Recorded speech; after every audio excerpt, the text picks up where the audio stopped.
Welcome to another episode of VGN Weekly. Members of the Virtual Grip crew will recap the previous week's races and bring us one-on-one interviews with racers, league owners, and commentators, as well as others from within the sim racing community. Please like and subscribe to the channel and ring that notification bell so you don't miss any of our broadcasts. If you are a league owner or potential sponsor and have a broadcasting need, please visit virtualgrip.net for info on how to get in touch with us. Thanks for tuning in today. Now let's go find some grip. And welcome to this week's edition of VGN Weekly. I am your host, John Heyn, along with my co-host, Josh Buckley. And this week was another fantastic week here on VGN. We had a lot of great action from both Watkins Glen and Irwindale.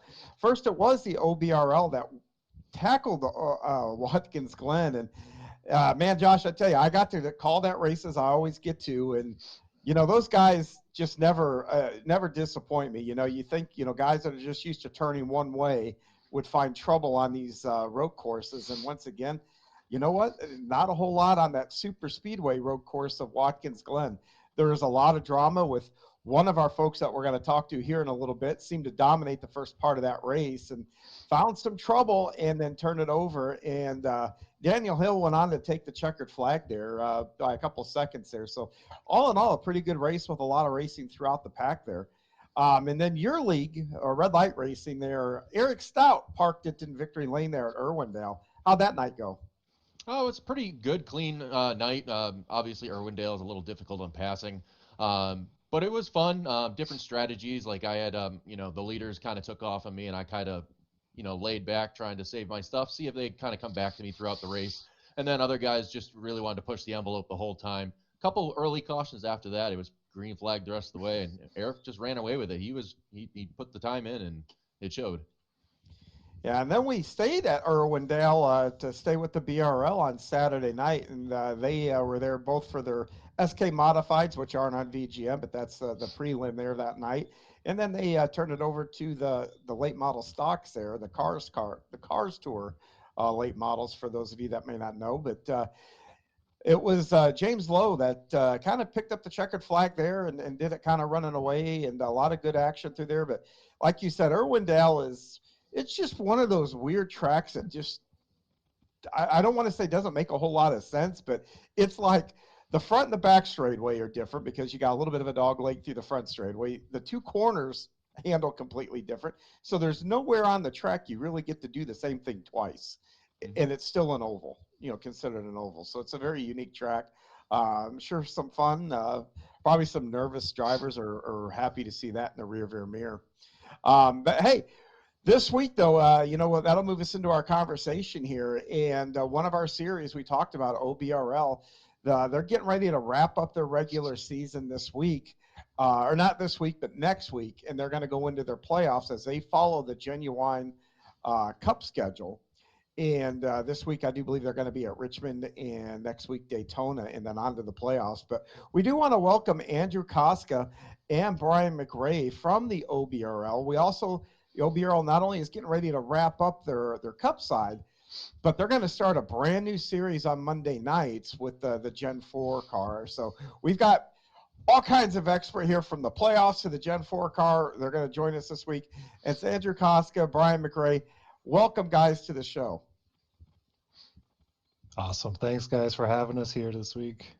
Yeah, thanks for having us. Appreciate it, guys. Good to be here. And we talked before we got on here, and you guys can see the curve monitor. So I think that's going to have to be a topic. One of the other shows is equipment, you know, from steering wheels to VR to curve to, you know, triple. There's also so many options, which is kind of funny because I think when I first started, it was a cheap wheel and off you went, you know. So G29, right? Yeah, a whole new industry. So a lot of things we can talk about in the future there. But we're going to talk about the OBRL first here tonight. And Andrew, I'm going to start with you because you're the one that's leading, I think, the points currently. I believe if you're not tied, or you might have the most wins this season for the OBRL. You know, so I want to start the conversation as the season's winding down. We've got Richmond, we got Daytona left. What is your agenda for these last 2 weeks getting ready? Because you know you're locked in. and you know you're good to go. So what is your agenda the next 2 weeks? I mean, at this point, it's just trying to get more playoff points, trying to fight for 2 more wins here at the end of the season, get a few more points to start off the playoffs. I mean, the bigger the cushion you have, the better it is for each round of the playoffs, just to allow you to kind of have a little comfort to know, okay, if I mess up just a little bit here or there, at least I got a few points to lean back on. So that's pretty much what my mindset is as I head into Richmond tonight and Daytona next week. Yeah, you're unique that way because I know Josh and Brian and the rest of us, I'm sure that we've all ran for a championship or ran for not even so much a champion, but your points race, and whether your goal is to finish in the top 5 or the top 10. Everybody kind of watches points with maybe different goals here. So that's kind of why I want to bring everybody in. Um, when you start, and Brian, I'll go to you on this one. When you start looking at points, no matter the different agenda, like I said, to win, to get top 5, get top 10, whatever the case might be. How do you start racing different towards the end of the season? Or do you start racing any different when you start points watching?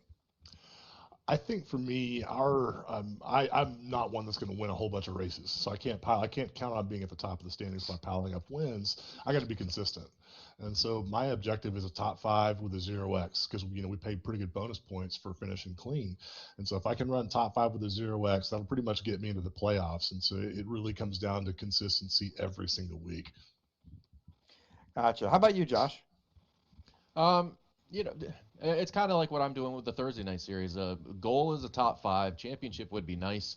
We're starting to wind down our season, so I'm trying to look at who I'm racing around and where I need to be compared to the guys I'm racing points wise. So I take that into mind. But it's just, I mean, you just got to get out there and try your best to be as far to the front as you can. Like he was saying, I'm not going to win a lot of races. Just got to be out there and try to give it everything. But just be aware of who you're racing points wise and where they are on the track when you are racing to hopefully stay ahead of those guys. Yeah, I think that's a great approach. The one other thing that I would put in there that always worries me is mistakes. Trying to cut down the mistakes. You get in. Yeah, I don't know if it happens to you guys, but it's like if I change my rhythm or cadence during a race or mindset and I try to slow down and be careful, I make more mistakes at that point, or I'm more prone to them. And I wish I could figure out why that is. But that's the other thing in there that I think you guys, I mean, just the limiting the mistakes. And sometimes you're not always in control of where those mistakes might arise, whether it be from you or from another. But yeah, that would be the one thing that I would add to that mix there is Yeah, limiting the mistakes. And I think at the OBRL, and Andrew, you're a part of this, and you're relatively new to the league, and he brought so much talent immediately. The level of talent and skill over the last 2 years in this league has really compressed the top. And so if you're going to finish in the top 5, you can't make any mistakes, because if you do, somebody's going to pass you. That wasn't always the case, when I first came here. It's a real tribute to the league and the way that it's run is just the talent that we're attracting and how it gets really, really crowded at the top. So thanks a lot, Andrew. We appreciate that. Yeah, absolutely. And I mean, just the drivers that we have in the league, like there's so many people that could win a race any week out there on the track as well. Like you just look at the top 10, top 15 in points in most of our series, everyone's got a shot to win. Even Brian, like he has great speed out there each week and everything. And like everybody is trying as hard as they can to win. Like we have such a great group of people here at the OBRL, and everybody will help everybody else as well too. You'll see us chatting before or after a race, trying to kind of help guys out with things that are going on the track, or even having separate sessions throughout the week to kind of go over different strategies around how to get on track. Like Chicago road course I got running in the background, like we had sessions to kind of get people up to speed and give them pointers and tips on how to find a little more speed out there. So that's one great thing about OBRL is it's just a great community of guys and trying to work and have fun on the racetrack and not cause issues with each other, just clean fun racing. Yeah, that's I get to watch every one of your races, obviously, especially on Sunday nights, and I've kind of popped in to run Wednesday and Thursdays with you guys from time to time. And right off the bat, you could see the actual accountability on the track, I guess would be a good way to say it. You see guys, I don't see a lot of knuckleheaded moves, and I'll be, and I could see it up in the booth. But once I got on the track with you guys, and as a dirt guy that doesn't have a whole lot, hear recent experience in the trucks and all that, the first thing that I couldn't believe, and even back in the pack, is guys that were holding their lines. And even the mistakes, because you talked about, Brian, you talked about the mistakes at the front, somebody will pass you. It's that way through the pack. I mean, everybody is not that far off of who they're racing around. And the littlest mistake, and you can lose 3, 4, 5 positions in a blink of an eye. And if you just make a mistake where you get into the wall where you damage your vehicle in the least bit, forget about it. You're toast. So that's one of the things that I did notice right off the bat.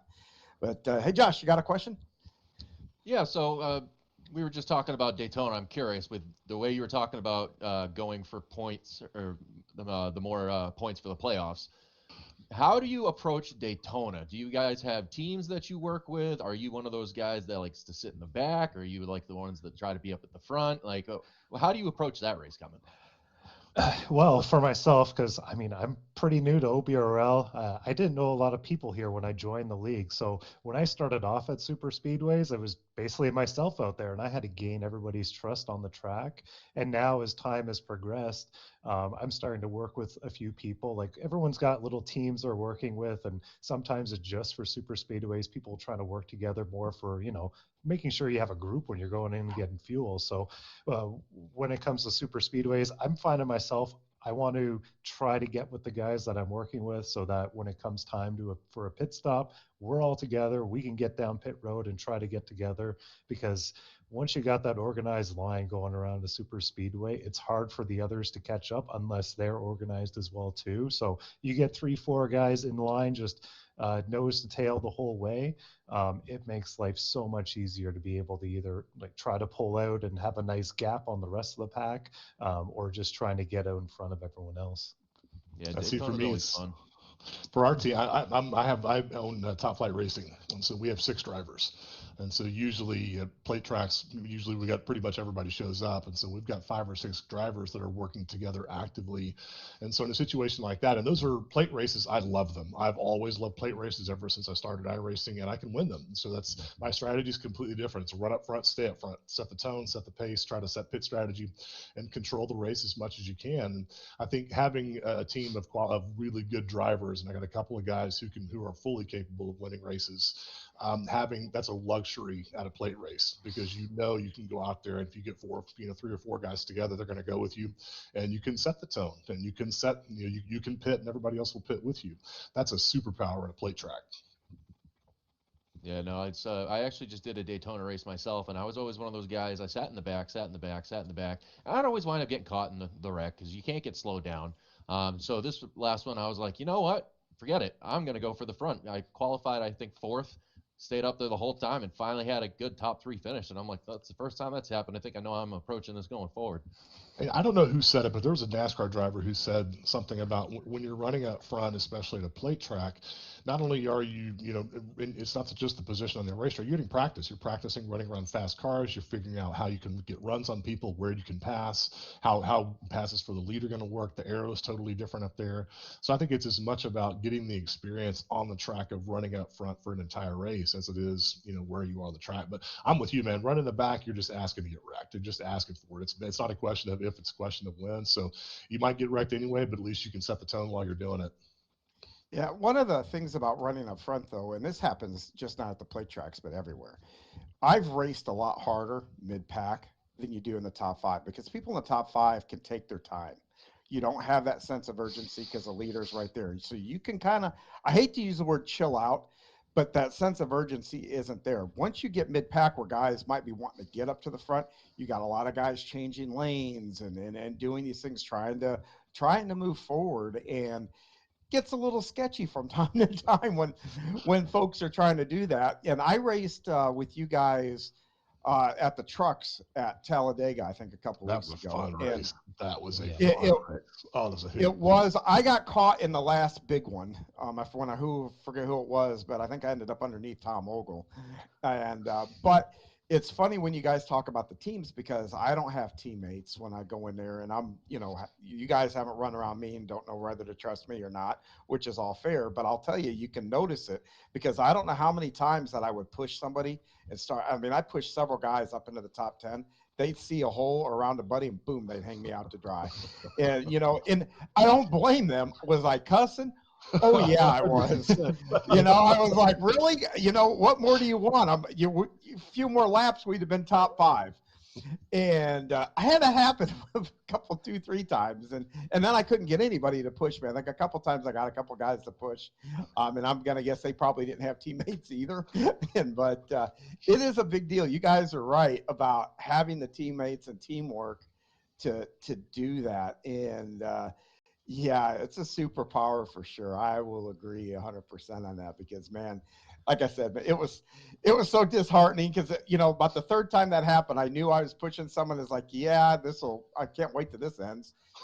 Yeah, and That sounds exactly like one of my first super speedway races, OBRL. I got myself up to the front. I'm usually working with Jerry Isaacs. We've known each other for years and came to the league and get up front, and I'm like, all right, I'm going to lead this line, bring everyone up there. And it's like, nope, every time I get up there, they're just hopping out, going to another line. Who's this Andrew guy? They're like, we don't trust this guy. And now it's like everyone wants to follow me or everyone wants me to push them behind. So it's because you started winning immediately. Exactly. And they're like, oh, we got to follow this guy. He must know something. Well, and that's just it. Once you get up to the front, they see guys that, oh, I know he's fast. Well, guess what?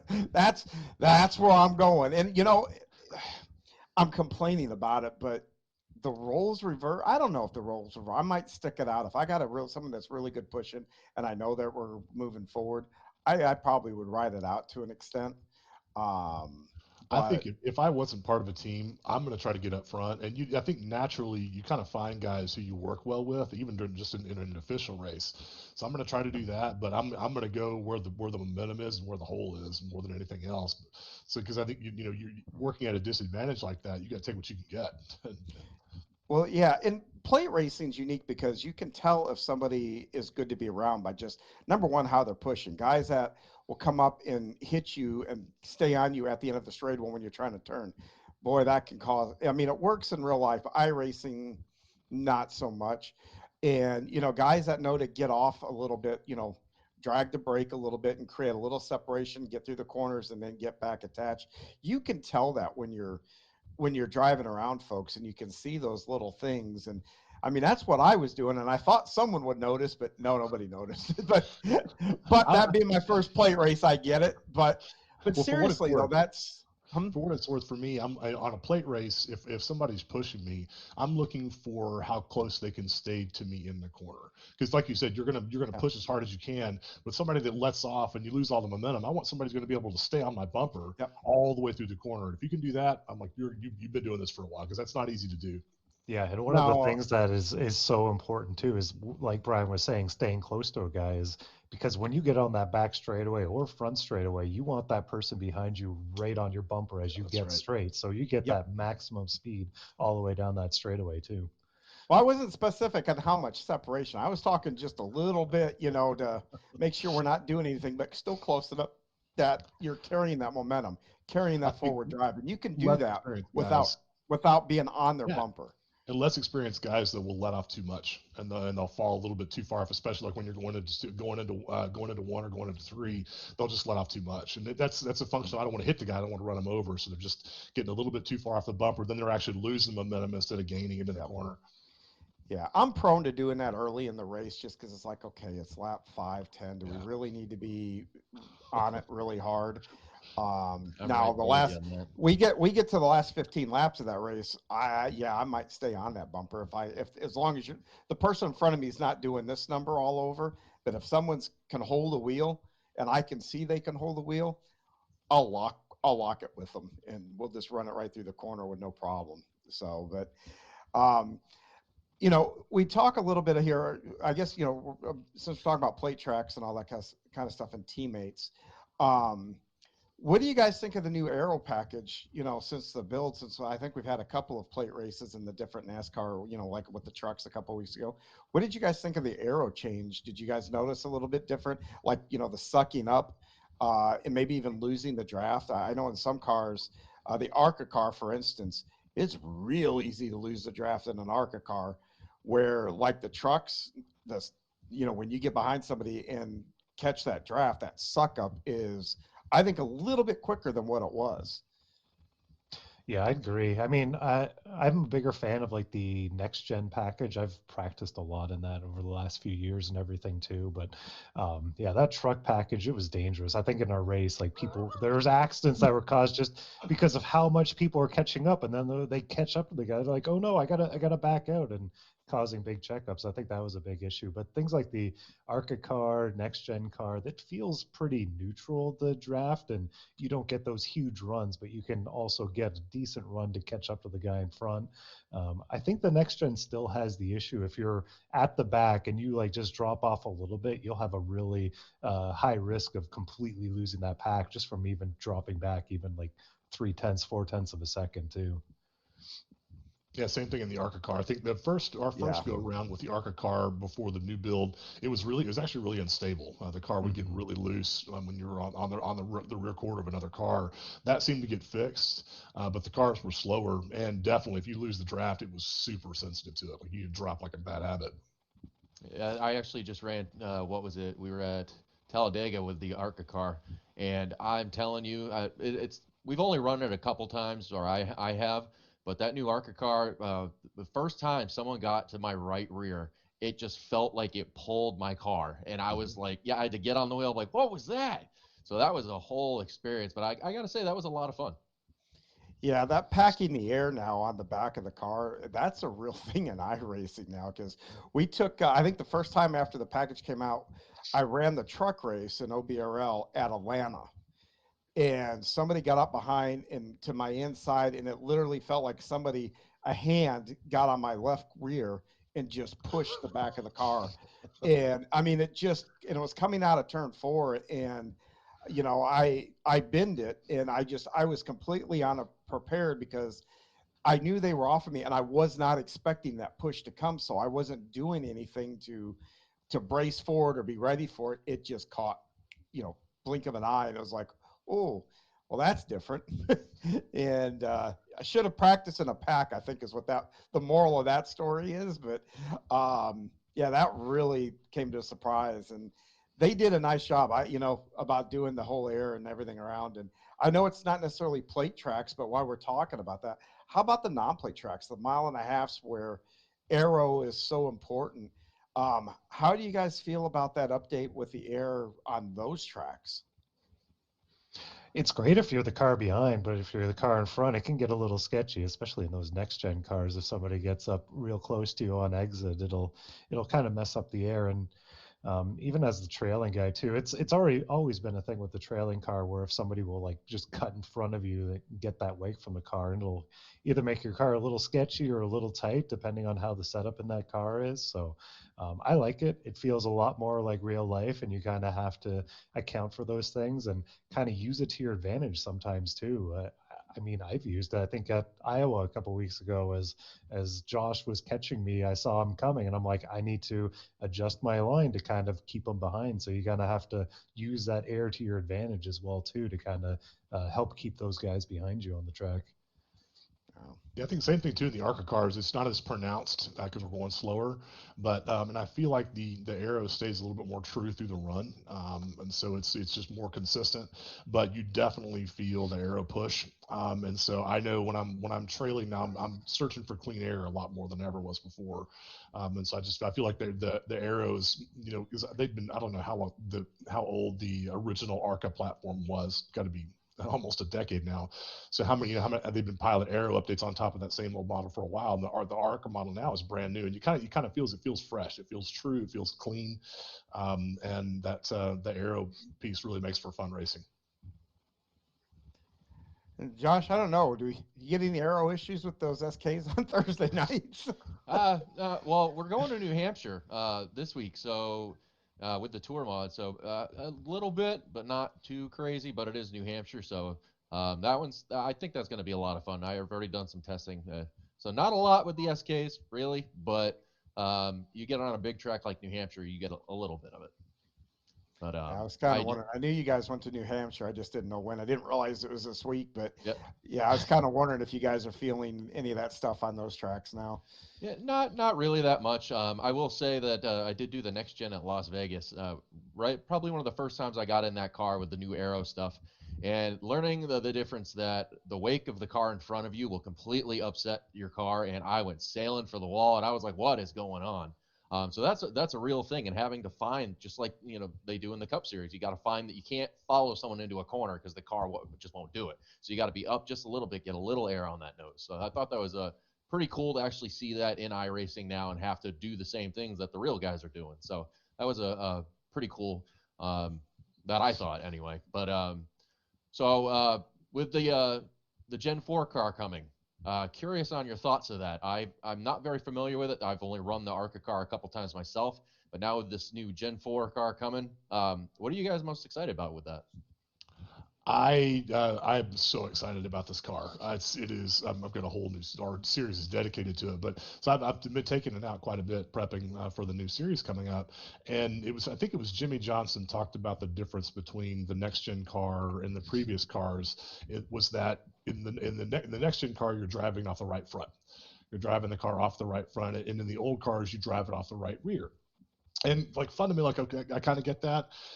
I took the car out, I think the first track I ran on was Dover. I took it out to Dover and started running some hot laps, and I immediately understood what he was talking about. Immediately, I could just feel it. The car wants to turn off that right rear, and I'm like, man, it is so much fun to drive. I mean, it's fast, it's lightning fast, it's out of control, it's on the edge all the time, but you can feel that right rear turn in the car. Oh, it's glorious. Yeah, it is a wonderful car. I haven't done a lot of testing. I've done a couple laps here and there, just kind of seeing what it's like at each of the tracks. And I've been sim racing for years, since way back before the NASCAR 2003 game. And first time I got into the car, I was like, this feels like NASCAR 2003 all over again. Just the way you can stick that right rear out of in the corner and everything, and get that side force on the car. It absolutely amazing. I'm looking forward to racing the Gen 4s here on Mondays. It's going to be a great time in those cars. And you guys are making me want to drive those. As a dirt guy, I like being on the right rear. That sounds like, pretty nice. It's old school. Brian, let me ask you this, kind of a two-part question. Is there I know we've had the COT and we've had other things. Is there another, even a truck or an Xfinity car, is there another car that you think that ARCA car is comparable to driving, number one? And then two, tell us about Monday night. We touched on it, and tell us about the series. How long does it run? When does it run? That kind of stuff. I think the question one, I think the first thing that comes to mind is it's like an Xfinity car with less power that handles a little bit better. It's like I mean, imagine it's like a beginner's race car or a beginner's stock car, and it kind of so it's a little bit more forgiving. It's a little bit slower, and it's out of control. Well, I mean, it sounds like, wait a minute. I think I should say the Xfinity cars are fun to race. They're fun to race. They're fun to drive. You can race in packs. You can do lots of things with them, and it's in that respect, it's like a slower version of the Xfinity car with better aero, I guess. Gotcha. And then to your next question, man, this is something I'm so excited about. So our Monday Night League is always been kind of a development league. I've been running the Monday Night League as competition director now for so this is my second year. And we started with the ARCA car, which has always been my favorite car, the old ARCA car. And then when the new Gen 4 car came out, which was a mistake, you guys remember, they just amped up the horsepower and left it by accident. So we're still running the same ARCA model, just with a faster engine. That was fun. We did a season of those cars too. And so when the new ARCA cars came out, I got to take full advantage of running a season to those, which has been great. But the new Gen 4 cars has got everybody in the OBRL excited. We're all excited about the old school cars, about having the horsepower, about driving off the right rear. So our admins were kicking around an idea in post-race review about throwing back to a specific year, like going back to 2003 and actually running that schedule and expanding our race season from right now we run 12 weeks it's a 9-week with a 3-week playoff, and running an expanded season. Let's really get a season in with these cars. And so we picked 2003 because that was the last season of the Winston Cup. And we were, my teammate brought this to me in a Discord chat, and I was like, yeah, we're going to do that. It took no time. It was like 2 lines of conversation. I immediately got it. because this gives us an opportunity to tell a story with a season. And I love that. I love being able to wrap a narrative around what is just another league season, but have it mean something. In 2003, that was the last year of the Winston Cup. It was 2 years after Dale Pass. It was still very much on everybody's minds. The race car liveries were beautiful. You had those DEI cars. They were fast. You were still hanging bodies on them. I mean, it's like the best of NASCAR in the old days. And so what we did was we took the schedule and we just ran all the tracks. And so we're not running any, of course, the second date. So it's a 15 race season. And so we're pretty much running the old NASCAR tracks in sequence where we can. We're running the legacy version of the iRacing track. We're trying to get back to as close to the old school as we can. And we're running a 15-week season, 15-week regular season, 6-week chase, and it's going to be glorious. I mean, I'm so excited about it. We're trying to just bring some nostalgia and again to bring the story back, and we're encouraging people to do period correct liveries to just bring that whole tone of that great season of NASCAR back. When you say the chase, I mean, we're going to do top 10, a top 12, when and you in. What is it? What is the chase format going to look like? Very similar to now. So it'll be top 10. You have to run. I think I'm still settling on the number of races, probably half to maybe 2/3 of the schedule you have to run. Win and you're in. Otherwise, points you're in. Use the same point structure that we have now, and then use points in a chase to the end. Well, very cool. And what time do you think you guys are going to run it on Monday night? So whoever's listening can go out to the OBRL and join the league and That's get right. involved in that. That's right. If you're over 35 with an under 3,500 I rating, and you want to run with a bunch of guys who race the same way, it's a great league. I think Andrew and I can both attest. It's just found a bunch of great racers in this league. Monday nights we start at 7 o'clock Central. That's 8 o'clock Eastern for practice. A 1-hour practice session. Races start an hour later. Races are 60 to 80 minutes, so the appropriate number of laps to get through that. Usually have tire limits, and usually going to pit at least once, maybe even twice. And so we try to get as much racecraft into the actual race as we can. And also, I think for this series, my objective is to get 25 to 30 cars in every race. And we talked about this a little bit earlier, but no matter where you're running, you're going to be racing somebody. So this is not a league where you got 5 top-heavy guys, and no, it's not. You're going to be racing somebody, and the top 15 are going to run nose to tail. And Monday night's all about racecraft. It's about learning all the guys in the OBRL. So it's a great place to come in and get started with the OBRL. Well, cool. And Andrew, you said you're going to run a lot of that, correct? Yeah, I'll be trying to run as many of those as I can. I mean, I pretty much try to run every day of the week whenever I have availability. I mean, it's so much more fun than doing official races because you're racing with the same people every week. So the Gen 4 is going to be an amazing series. I know a lot of the other guys are super pumped up for racing it. It's just going to be an absolute blast. I can tell Brian's excitement. So what are you most excited about running those cars in that season? Is there a track that's going to pop up on that schedule? You're like, yes. I just think the car in general. I know how much Brian loves the new ARCA car. Myself, I'm not a big fan. I like that old legacy one because that thing was all over the place on the racetrack. So the Gen 4 is going to be a lot more like that, and it's going to be a lot about brake, throttle control through the corners. Where the new ARCA car, you can just mash that gas pedal off the corner, and it's just going to stick. So there's going to be a lot of give and take in these races to try to get around there safely around everyone else because I feel like it's going to be pretty wild once you get some tire wear on those cars. We're running, think about it. We're going to run old Daytona, bumpy version of Daytona. We're going to old Atlanta, just shredding your tires out there. We're running all the great tracks with these high horsepower cars. They're going to turn the time to like cheese graters on the tires, and I can't wait. It's going to be a blast. You talk about bumpy, it's kind of a side note here, but have you guys ever run the Monza Oval? I've run that. I've Is done that it. not insane? It is fun in the Cup car, and it's also fun in some road cars when you do the combined one as well too, because you'll find yourself bump drafting the entire oval, even when you're driving Mazdas around there or something too. So, I've done it a couple of times. Which one of the Cup cars did they take the restrictor plates off where you can run around there at like 220 mile an hour? That's a Gen 5, I think that they took that off. Yeah, I've done that a couple of times, and it just utterly insane, man. I like it better than that iRacing monstrosity that that 3-mile oval or whatever it is.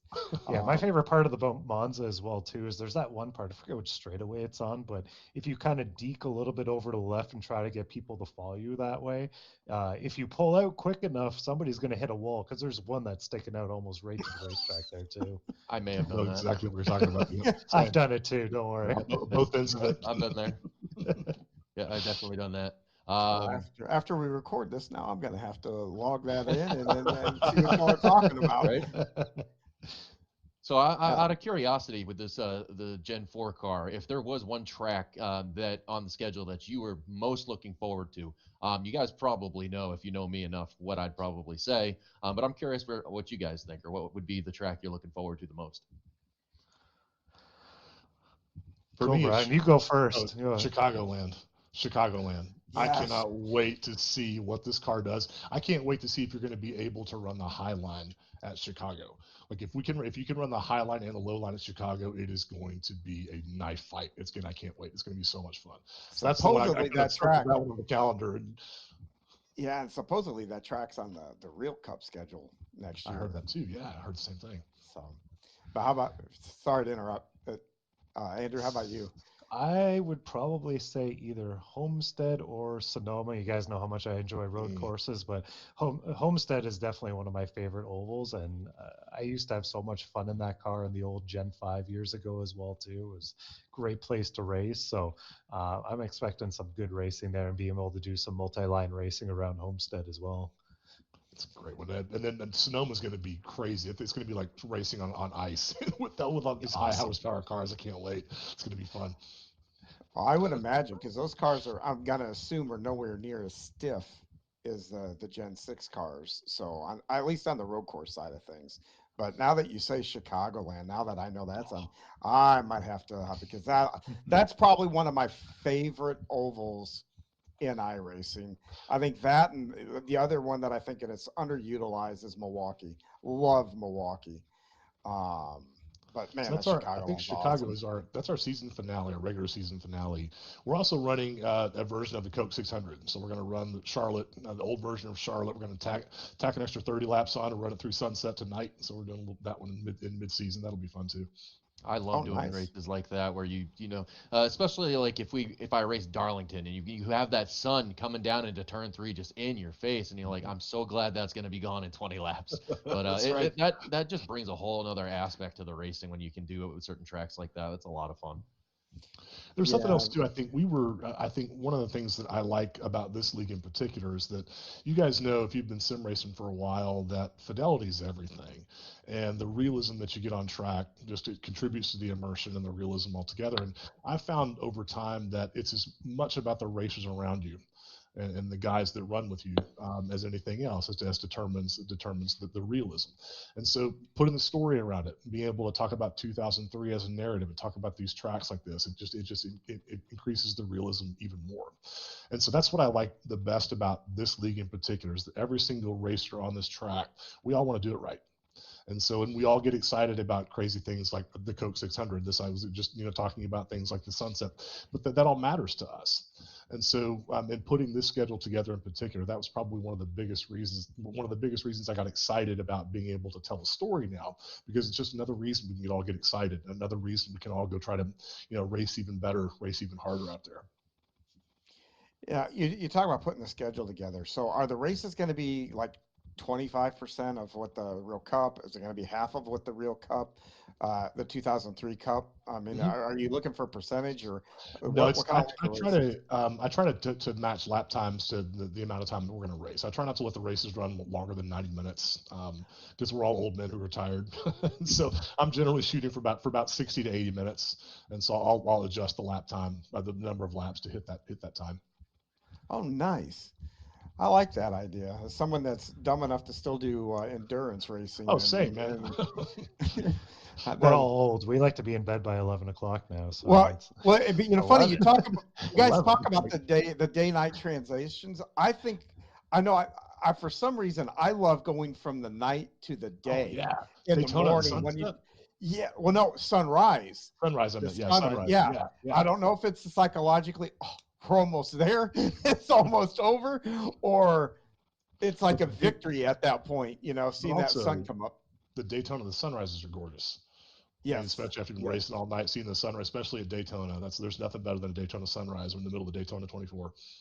Well, as someone that's done like Nürburgring and all these other ones that 24-hour ones, the sunrise is sweet in any of them when they come up and you've survived and haven't junked the car through the night. Especially at Nürburgring. I mean, that place at nighttime is wild. It's true. Yeah, I'm one of those people that are just sadly, I think, has some kind of mental driving disability. But Nürburgring is like my favorite road course. I mean, it's hard. It's really hard, but man, I love going there. And I'll even do the I'll do those 6-hour ones that they have. Nürburgring, yep, we've done that. Yep. My team, my co-founder and I run Nürburgring is a longtime favorite. We've actually won that race twice, won the 24 hours of Nürburgring Really? twice. Yep. Nice. 2021 and 2020, 2022. And then we also run the Nürburgring Endurance Challenge. It's the same thing. It's a sickness. It is a sickness. We're ill. It's no way about it. Yeah, I mean, everybody I talk to, oh no, I ain't doing that one, never, ever, ever. And I mean, and literally, it did take about like 2-3 weeks to actually start to get around the track and know that, as we talked about this last week, that's a track that you can get lost on. Oh, I know that sounds crazy, but there's a couple of turns that look identical, and if you're not paying attention, you're gonna mistake which one. And trust me, one of them you got to get off the gas. Yep, The other one you don't. Yep, and yeah, that's an awesome track. So, but back to the time. Okay, so you figure the races on the time. How about the tires? Are you going to limit the tire sets, Good or question. are you going to? We limit tires. We limit you to 4 sets. So you get to the set that you got, then 3 sets. And generally, that's going to give you. Most of our races are 2 stops, and so you'll get 1 extra set to play with. So if you get a lucky caution or something like that, and we've been doing the same tire limits for a while now. I'm really curious to see how that's going to play out, how the tire wear is going to play out with these higher horsepower cars. So we may adjust mid-season if we have to. Especially leaning on the right rear. That's exactly right. Well, we've been worried about the right front for a decade now. We've never worried about the right rear this much. So it's going to be interesting to see how that works. Yeah. So, neither of you guys been on the show before, if I'm correct. That's correct. So, I want to know a little bit, especially for someone like me. I know of the league, been around a long time. Not very familiar with the guys there, anything about that. So I was curious. Both of you take a little bit of time, explain a little bit about how you got into iRacing, maybe how you started, and what got you to OBRL and what you're doing now. Yeah, so I've been racing since 2018, and I was a Gran Turismo kid. I mean, I was the one that just stay up all night trying to beat your ghost car lap time. That was me, and I didn't realize I wanted to do this until I jumped off the deep end. And as soon as I started, I wanted to have a team and be in a league, and so I started a team. Top Flight's been around now for about 7 years, and we've been mostly an endurance racing team. Ran a few stock car leagues, but couldn't really find anything. I think Andrew, you spoke about this earlier. You spend most of your time doing official races, and stock car. I love stock car racing. The stock car officials are just they've gotten worse every year, and so I was just trying to find a league, and I wanted a league of people who believed in good racecraft, who were not a bunch of clowns, not a bunch of kids, not a bunch of people junking cars all the time. I wanted to race with racers. And that's what the OBRL is. We have 134 drivers now. We run 4 nights a week. Monday, Wednesday, Thursday, and Sunday. I run the Monday night league. Every night has a race director that's responsible for scheduling, and we have full admin review for all of our races. Our league admins take admin review very seriously. We don't overdish on penalties, and our more than anything else, it's the community. And Andrew, you spoke about this earlier. We're all older. I mean, there's a minimum age requirement, so most of us have families and kids, and we don't do this full time, but we do it because we love it. And so everybody's out to not ruin anybody's night, number one, but also to help everybody's experience be better. And so I started, when I came over here, it was just me. My team, I've got 7 drivers now, some of them OBRL veterans, some of them that are new, but it's the same thing. It's a culture of racecraft. It's a culture of people who just love racing. They love race cars. They love painting race cars. They love being on the racetrack, everything about it. And I think you'll see that. One of the most remarkable things for me, having raced in all different kinds of leagues and officials, is the quality of racing through the field. first through 30th, you're going to be racing somebody, and they're going to race you the same way. And that to me, that having that quality through the field has just been the best part. So I was just looking at my stats. I've got 144 starts with the OBRL now. The Monday night league is mine. I'll run to Wednesdays and Thursdays on occasion. But it's very much a home for me. I've invested a lot of time as an admin now too, and it's been a great community. And I love being able to take my love for the ARCA cars, the old ones, the new ones, the Gen 4 cars, and being able to take over a complete night. In my pre-race meetings, I always tell everybody that Monday night's the best racing night of the week. It's true. It does. He does do that every single week. It's great. Every And single it week. does end up being some of the best racing and some of the cleanest racing. Like, I think we have more caution-free races on Monday nights than any other night of the week too. But yeah, for myself, I've been racing forever. Like, I remember the old NASCAR Papyrus games and playing that on a keyboard way back in the day when I was younger as well too. And playing a whole bunch of the different games, all the different consoles and stuff like that. And then at some point, I just kind of found iRacing. I think it was like probably 10, 12 years ago. I forget how long I've even been on the service now. It just feels like forever. And from there, just finding the NASCAR stuff and then evolving and doing more road and dirt and whatever I really have time for. And over the years, just, getting tired of doing official races, stuff like that. I've jumped from league to league trying to find a good place to go.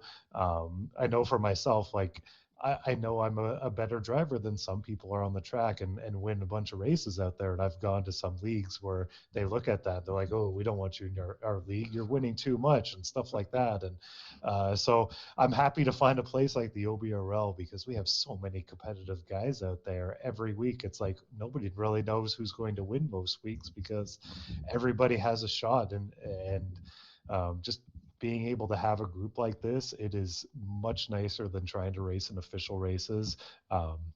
Just before I found OBRL, I was doing a whole bunch of the official NASCAR iRacing series, which is, those half-length cup races and doing open setups and that stuff and working on setups with other friends to try to, find speed out on the racetrack and stuff like that. And after a while, it gets tiring. You spend days practicing, doing stuff, go on a race, get wrecked because some guy's just like, whatever, I need to drive through you right now. So yeah, OBRL is, amazing place. You have great people that actually want to have great races out there, have that good racecraft around others and just, trying to treat everyone with respect on the racetrack. Yeah, respect is a very important thing. Obviously, I think leagues, it's a lot easier in leagues to do that. But I got to say, it's you were talking about a place that doesn't care about you win too much, stuff like that. How do you get better if you're not racing around faster guys? Exactly. And that with my league, it's the same exact thing. It's like I don't. It doesn't matter, if you're winning almost every week. It's just like, all right, so that's got to make me step up to try to take you down and be like, if I'm sitting there, winning a race, that's an accomplishment because I just went and beat this guy that's won 6 races already. So I love that aspect. And I think, again, as you guys are saying, with the way like the core of the league is, like, it's such a community and everything like that. I think that is honestly what makes a very great league, because it turns into more than just, hey, I show up to race. It's, you guys are probably chatting all the time behind scenes. You got your teamwork, and then just like you were saying earlier, if someone's struggling, everybody's willing to, give it a little bit of information. So I think when I keep hearing you guys talk about that stuff, I really think that's great. And that puts out, honestly, a really good product, as you can see. Well, and you guys, mentioned the open servers and kind of gone downhill. This is the trouble for iRacing. iRacing's put a good product, so this is not a dig at iRacing, but I think this is probably, if someone in that office heard this, they probably agree with me. This is a big challenge because on those open servers, you've got guys that are in there that get off work. All they want to do is just plug and play, no practice, they love racing, all that. And there's nothing wrong with that. But then when you mix guys that are trying to be quasi-serious about it, wanting to work on their racecraft, and you got a guy in there, and I guess I'll just say it, thinks they're the second coming of Dale Earnhardt because they watched him on TV for a number of years. That creates problems. I mean, it just does. And I don't know if that's fixable. That's the thing I don't know if you could get away. I mean, you got the Pro Series, but quite frankly, I've seen some Pro Series That's just as bad. broadcasts. I was about to say, yeah, I don't know that I would join their league if that was a league and I saw it on TV. So, I and now definitely iRacing's probably mad at me for saying that, but I mean but I mean, there's some truth to that. well, You've I got don't guys think with different agendas. and I don't think it's. I think honestly, once you start getting into top split, I think it gets worse, and it's for a different reason though. Because I Well, raced. drivers start to feel entitled in those Well, top. that too, but I did a top split race in Michigan in the ARCA cars. That's Michigan's basically a drafting track, and Michigan, man, it's a tire wear track. You have to take care of your tires, but nobody was taking care of their tires, and everybody was going fast, but everybody was. And I think the problem is you got a bunch of high skilled drivers and who do think they're maybe a little bit better than they are, but they've also, like Andrew says, they've never raced around each other before. We race around each other every night, and so we can take chances that we might not be able to take in an official race because you can't trust the guy next to you. And it's got nothing. Once you get up into the top splits, it doesn't even have anything to do with their skill level necessarily, but they're going to be more aggressive and they're going to have a different agenda, and they're just not going to know you. Like that to me, I think is as much, and I don't think you can fix that either.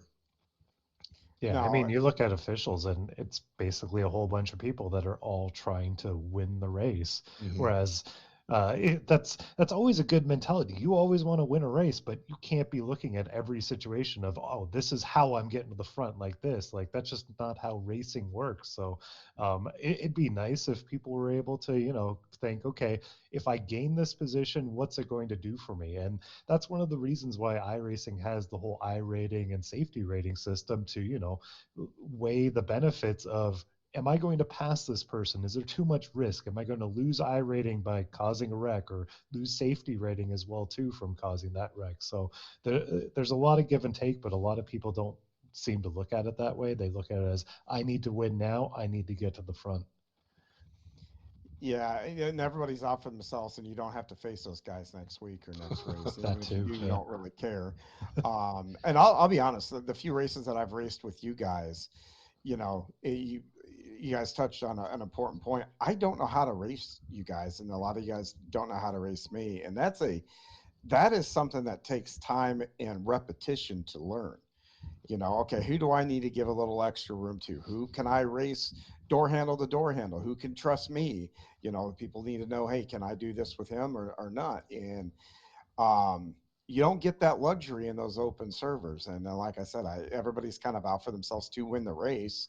And and that's not wrong. I mean, everybody should be able everybody pays their subscription fee, and you can get out of it whatever you want. That's where leagues come in and things if you want to be a little more serious than that.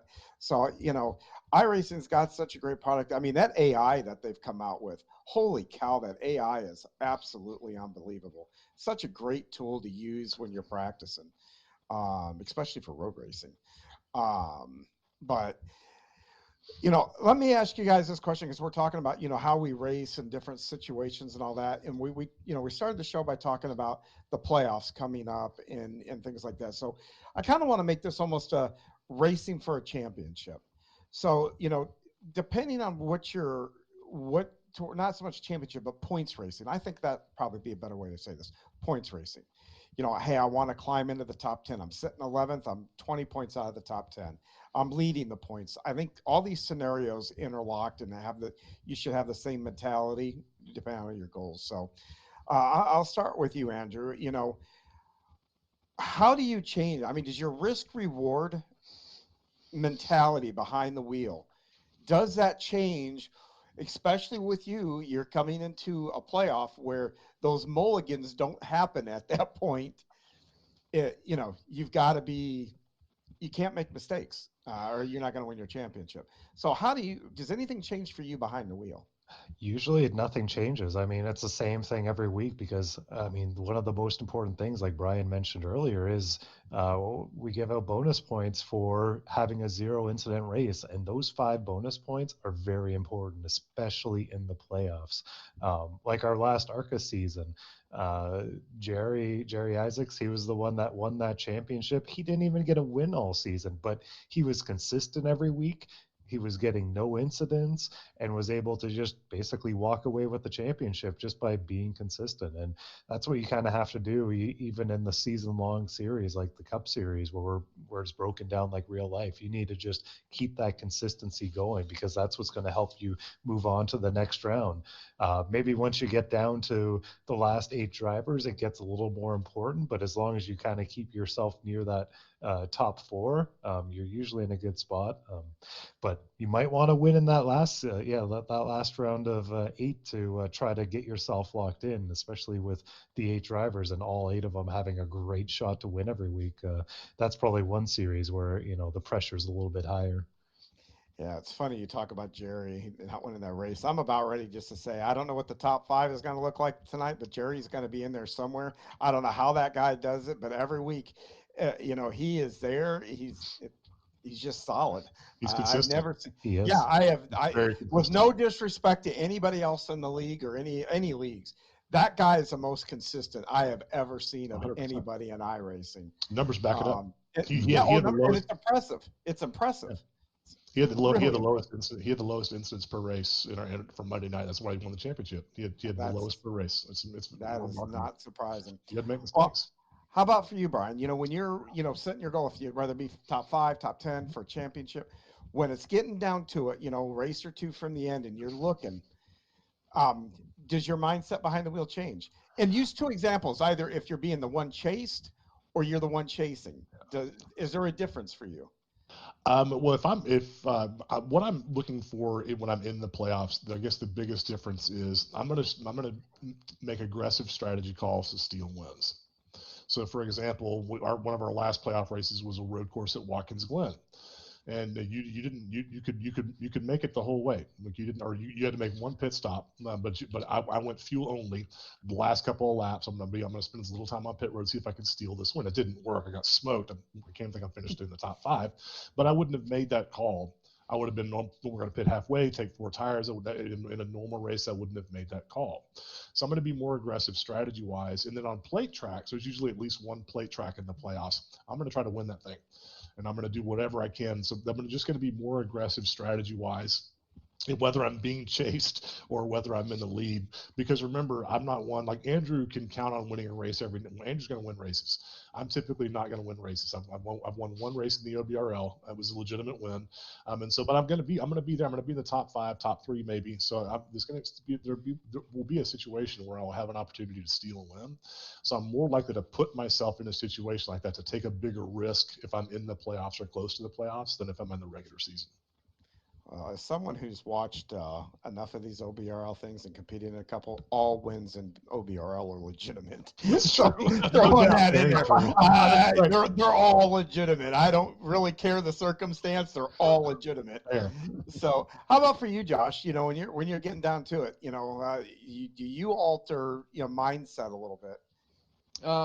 Yeah, it's pretty much what I was saying earlier. It's just kind of with the point stuff. It's just understand who, when you're into the playoffs, understand who you're racing for a championship against compared to the other guys that are not in the championship hunt, and doing your best. And aggression, obviously you're going to be a little more aggressive on some of the calls you make.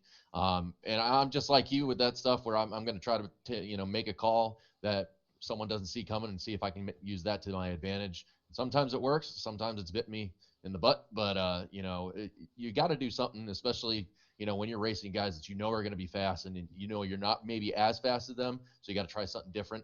But that's definitely the approach I take. But you got to be much more aggressive, in my opinion.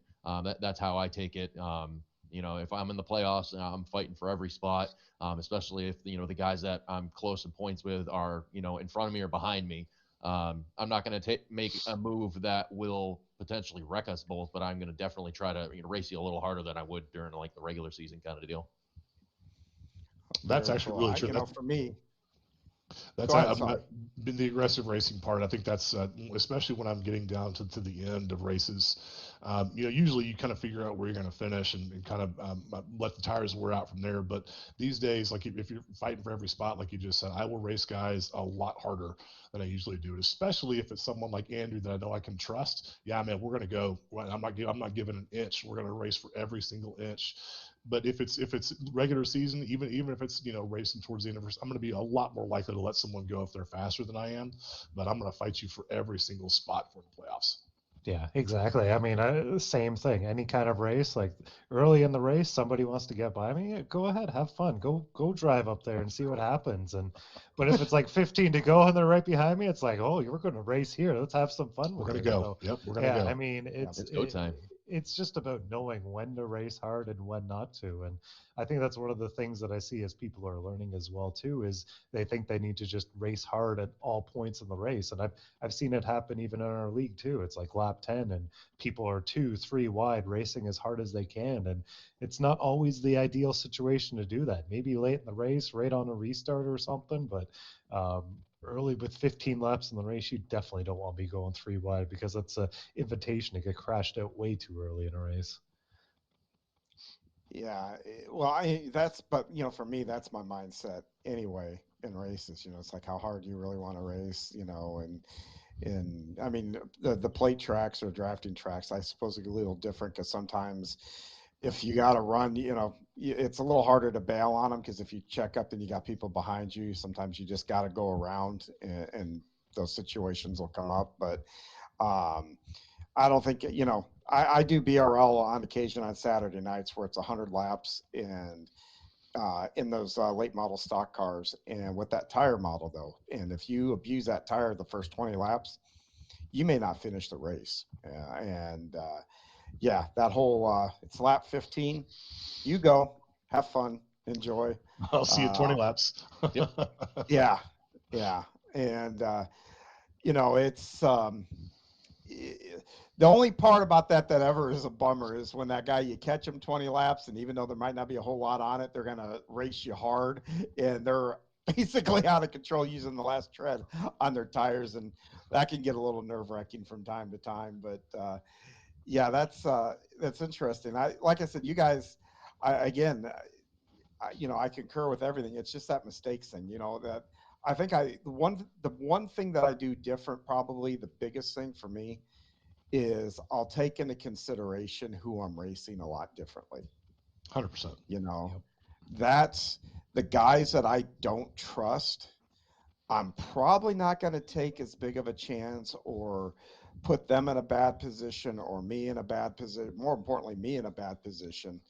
Um, where they can, maybe get overzealous and cause a problem or something like that. But if there's one thing that I would put my finger on, the biggest difference between racing for that championship is taking note of who I'm racing with and actually driving accordingly. Because during the season, if I come up to those guys that I can't trust, my goal is to get around them, get them in the rearview mirror as fast as I can, and just be gone, be done with them. If I'm running for something, I might be a little more patient. We'll look for an opening and pray to God they don't hit me. What you guys laugh? I know you've been there. So on both sides of it, on both Oh, sides. yeah. yeah, Yep. well, yeah, and I have too. Where I've, oh my God, okay, they're behind me. Please God, don't let me screw this up. Trying to hold the line or whatever. I have too. So yeah, that's probably the single biggest thing for me anyway. And I think we touched on this a second ago, but I think there's probably, I don't know, 5 drivers in the OBRL that I just, for whatever reason, we race really well together. Like Clay Walker's. Whenever Clay Walker and I get side by side, man, we will go at it for 20 laps side by side. Leaning on each other in the corners. It is fun, and I don't worry about it with him because his racecraft is impeccable. So there's like 4 or 5 guys that if I'm like, all right, we get to go now because I'm racing with Clay, right? That's when it's a lot of fun. Oh, absolutely. I race like that with one of my teammates, and we'll lean on each other. And I've had people tell me, God, I hate being behind you guys because it looks like you're wrecking almost every lap. And, and I've never thought about it from that point. When he said that, I thought, well, that probably taken the fun out of it. Maybe we should, behave ourselves. I mean, when I say leaning on each other, it's dirt, so we can really lean on each other. And, but you're right, though. When you come up with somebody that you can race harder, that knows how the talent, holy cow, that's a lot of fun. And though it's hard to stay disciplined, though, in that area because you start to race them and you start using your crap up.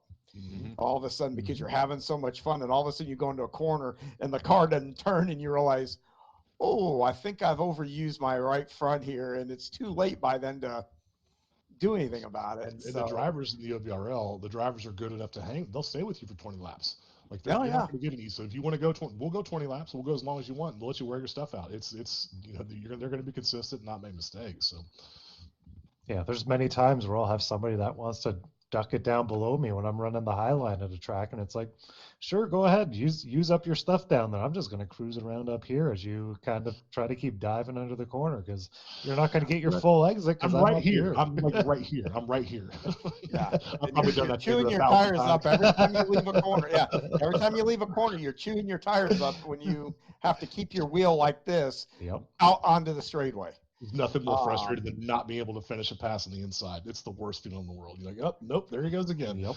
Well, as a commentator, I'll come out of the drivers, because we're all talking from a driver's perspective, and from a commentator's thing, it is actually hard not to call somebody out when they're doing it, going, I really don't know what they're doing here. Yeah, you want to do that, but you want to keep it entertaining for, someone that might not be on iRacing but enjoys watching racing, stuff like that. So you want to keep it. But I'm telling you, there's a lot of times when that happens, my inner monologue is going, what an idiot. And they may not be an idiot, but I'm just saying that's not smart. When you see that, like whenever you're saying that, the driver's probably saying the same thing. Oh, that was really dumb. What am I doing? Like they're probably saying the exact same thing to themselves in the car. Yeah. Well, and I've been on both sides of that, where I thought, I'm faster than this guy. He's holding me up. He's pushing me back into the guys behind me. And then you go to try to pass on the inside. You get it like that far from being done. And then here they come with their run because they're on the outside, and it's, that is really, really frustrating. And then out of frustration, a lot of times I've been that idiot I'm not giving up on this until I, and then been forced to give up on it, when I've overcooked the right side tires. But it's like when I just ran Irwindale. Oh, yeah. It's the same exact thing. And people was going down there, and I was just like, good luck, buddy. And I'd hear a car inside and be like, hopefully he doesn't fence me coming on the exit. And it's definitely one of those things.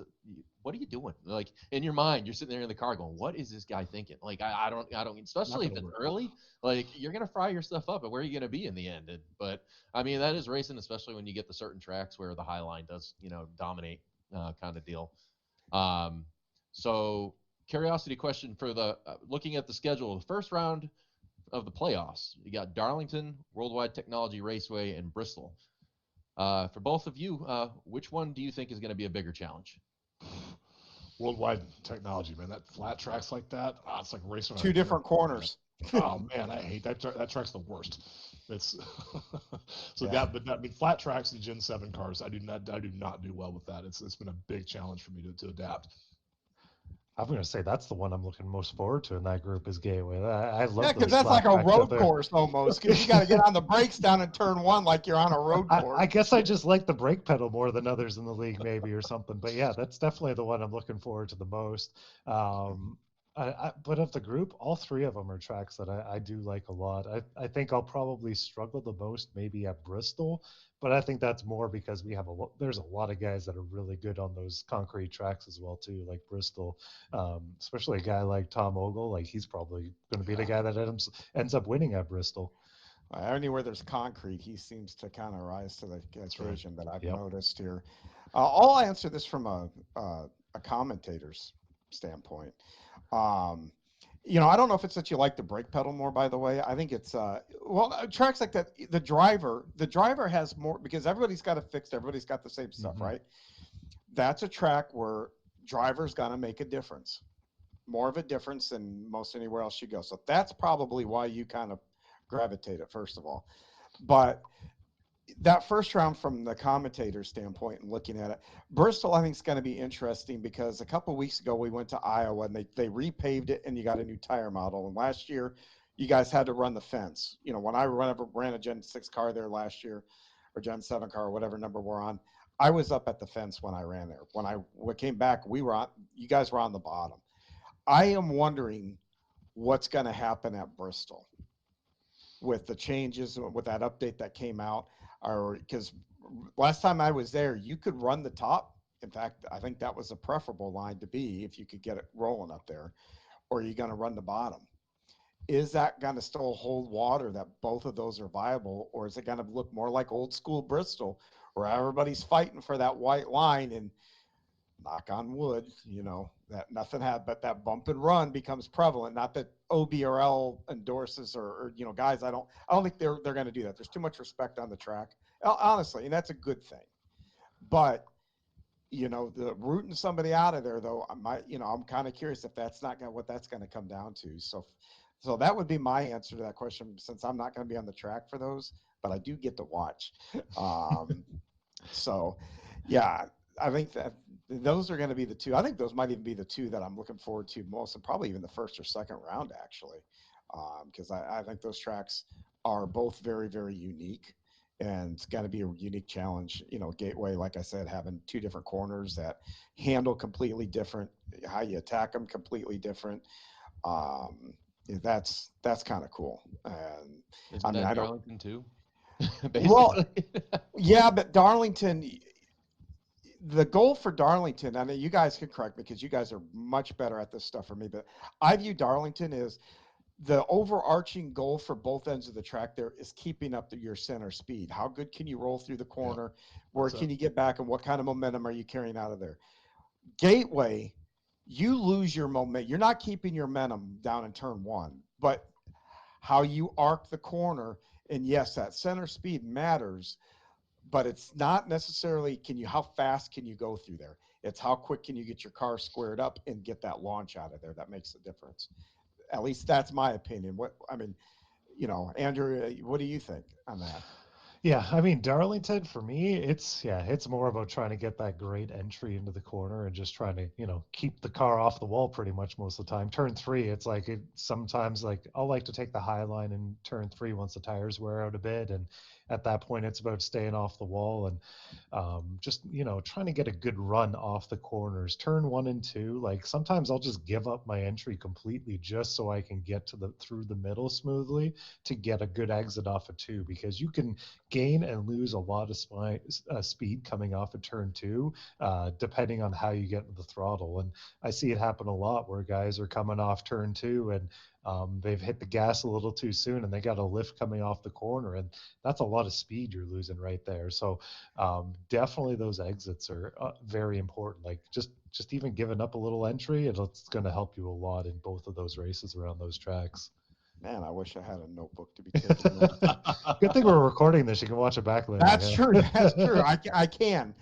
How about for you, Brian? Those two tracks, the Gateway to Darlington. Just real quick Gateway, here. man, Gateway, I'm junked there. Like I may as well be driving a lawnmower at that track. There's there's a couple of tracks I'm just like, man, I just throw my hands up. But Darlington, on the other hand, I've always loved Darlington, and I'm a guy that runs on the wall, so I like to get as close to the wall as I can. And Andrew, you actually summed it up really well. I'll give up entry, especially into one, to get a better exit off of two, and to get the car straight. Because if you don't get the car straight, you are shredding that right front. Even if you make the corner, you're just shredding it. And so that more than anything else, getting a clean exit off of two helps me save tires through the run. It helps me stay fast. But then rolling into three, keeping and what you said earlier about maintaining center exit speed, maintaining center speed in turn three, that's the key to a fast lap at Darlington. And so for whatever reason, I figured that out early and have always loved it there. And so that's my happy place. That's why you'll always see it towards the end of the season in my schedules. Another important thing about turn three is also making sure that you kind of remember where the entrance of the corner is, because if you got a sunset race, you're not going to see that entrance of the corner until you're there. Well, if anyone is listening from my racing on this, those sunsets do get to be brutal. Please, can you give us a tear off, where we can actually choose perfect. that? They're perfect. Yeah, have a tear off there, the darker one to go from the day to night transitions. Because I'll tell you, in VR with that HDR setting, there's a couple of tracks, especially I think Charlotte's a really bad one, but like most dirt tracks, holy crap. The sunset on those are just brutal, and I guess most short tracks. I wouldn't even say dirt tracks. Most short tracks, because you don't have the big. Most short tracks you don't have the big stadium or stands, that will start to block or signage or anything like that. The sunsets can be brutal on short tracks. But hey guys, I would like to, on behalf of Josh, thank you guys for coming in here and giving us some time here with you guys. And man, I cannot wait to see Andrew, I know you run the OBRL more than what Brian does on Sunday nights. I can't wait to see you make a run for that championship. And Brian, I usually am in town on Mondays, so I might have to give that Gen 4 and show up there and run that. Bring it on, man. More the better. I'll do my best to stay out of the way in the back. So it sounds like a lot of fun. But I do want to thank you guys a whole lot for coming in here. Thank y'all. Appreciate thanks being here. Thanks for the invite. It was a great chat here. Yep. And Josh, we got, a lot of stuff coming up on VGN this week. This week, the IROC, the yesteryear IROC series is going to be at Atlanta. Are you part of that? Are you one of the winners or? I am not. You're not in that. So that's a really cool series that has all the champions from most of the leagues that VGN runs, which is a really cool deal. And it's all, I think it's in the Cadillac. They're going to go to IROC. Or IROC. They're going to go to Atlanta. It's like the true, IROC series that you used to see on TV. It's a lot of good racing. That'll be on Tuesday, August 19th. Then we're going to go to the Skitter Creek SK Modified Series. And Josh, you talked about this earlier. You're going to New Hampshire. I know that one's near and dear to your heart. You guys are not running the SKs, though. You're going to go over to the Tour Mods, right? Yep, we're going to put the tour mod out. We do a few times a season, especially the bigger tracks like that. I do have to say I'm looking forward to this. Did some testing, did some practicing with teammates. A lot of throttle time, so I'm really curious to see how this does. The setup from Team 53 is pretty cool, so got to give them a little credit on that because I'm a big fan of what we're bringing there. I think it's going to bring a lot of exciting racing. I think as we were all talking about, the tire wear, and it's going to, because so much throttle time, I'm curious to see how many people burn up their stuff early. Yeah, you do get an extra set of tires, but if it's green flag the whole way, you're not going to have time to stop and get it. So I'm really looking forward to New Hampshire this week. I think it's going to be a lot of fun. Yeah, and then Saturday the 23rd, we're going to go to the BRL Invitational Series, and they're going to run at Kern County Speedway there, which is really a super speedway short track. That's a lot of fun there at that track. And then we're going to wrap it up with OBRL, their season finale before their playoff starts. That is going to be at the Daytona International Speedway there. And I tell you, that season opener there was a barn burner. And I don't know if they're going to have 51 entries, because I think 51 entries is what you guys had at the season opener. But hopefully we'll see a lot of folks there, and that'll be a lot of fun to watch. And somebody's going to replace me. That's one that I won't be on the call for. I will be on vacation, but I will definitely be watching. And the next week right here on VGN Weekly, the conversation is going to be about league ownership. Alan Wanamaker, Lowell, Josh is going to be on there. I don't know who else they're going to have pull in there, but all those guys will be in there for that. So that'll be a great show. So make sure you tune in next Tuesday when that show comes out. But on behalf of Josh Buckley, my name is John Heyn, and I really thank everybody for tuning in this week. I look forward to seeing you again next week.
Thanks for tuning in to this episode of VGN Weekly. Join us next time for race recaps, interviews, and much, much more. Please like and subscribe to the channel and ring that notification bell so you don't miss any of our broadcasts.